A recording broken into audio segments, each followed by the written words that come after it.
ಎಲ್ಲರಿಗೂ ನಮಸ್ಕಾರ. ನಾನು ಶಂಕರ್ ಭಟ್. ಯೂಟ್ಯೂಬ್ ಚಾನಲ್ ಹೋರಾಟದ ಅಮೃತ.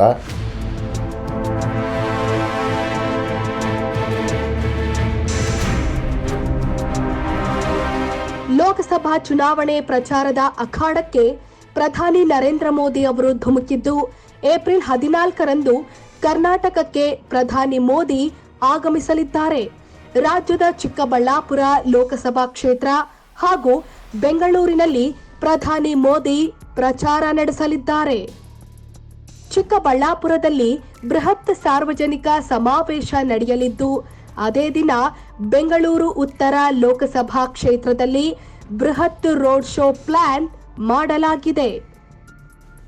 ಏಪ್ರಿಲ್ 26ರಂದು ಕರ್ನಾಟಕದ 14 ಕ್ಷೇತ್ರಗಳಲ್ಲಿ ಮೊದಲ ಹಂತದಲ್ಲಿ ಚುನಾವಣೆ ನಡೆಯಲಿದೆ.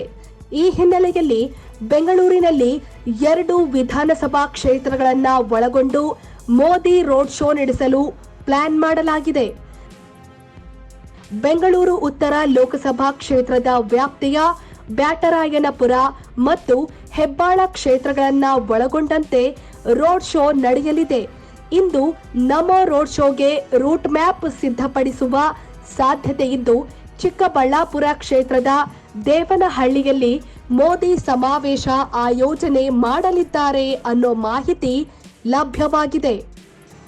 ಕಳೆದ ತಿಂಗಳು 16-18ನೇ ತಾರೀಕಿನಂದು ಪ್ರಧಾನಿ ಮೋದಿ ಅವರು ಶಿವಮೊಗ್ಗ ಹಾಗೂ ಕಲಬುರಗಿಗೆ ಆಗಮಿಸಿ ಅಬ್ಬರಿಸಿದ್ರು.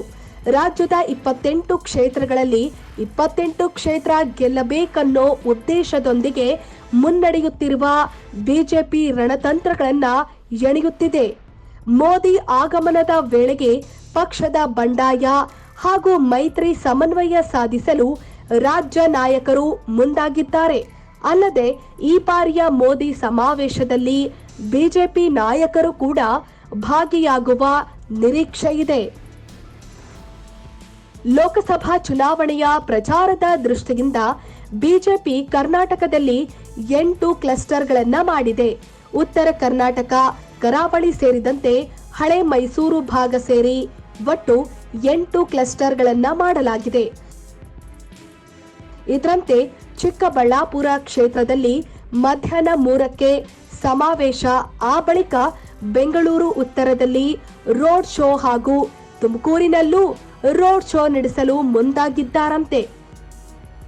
ಇನ್ನು ಮೋದಿ ಆಗಮನದ ಬಳಿಕ ರಾಜ್ಯ ರಾಜಕಾರಣದಲ್ಲಿ ಆಗುವ ಬದಲಾವಣೆಗಳ ಬಗ್ಗೆಯೂ ಅಭ್ಯರ್ಥಿ ಕುತೂಹಲದಿಂದ ಎದುರು ನೋಡುತ್ತಿದ್ದಾರೆ. ಕರ್ನಾಟಕದಲ್ಲಿ ಕೆಲ ಅಭ್ಯರ್ಥಿಗಳ ಬದಲಾವಣೆ, ಕೆಲವರ ವಲಸೆಯಿಂದ ಉಂಟಾಗಿರುವ ಗೊಂದಲಗಳಿಗೆ ಮೋದಿ ಆಗಮನದೊಂದಿಗೆ ಬ್ರೇಕ್ ಬೀಳುವ ನಿರೀಕ್ಷೆ ಇದೆ. ಶೇರ್ ಮಾಡಿ, ಸಬ್ಸ್ಕ್ರೈಬರ್ ಆಗಿ, ಬೆಲ್ ಐಕನ್ ಅನ್ನು ಒತ್ತಲು ಮರೆಯದಿರಿ.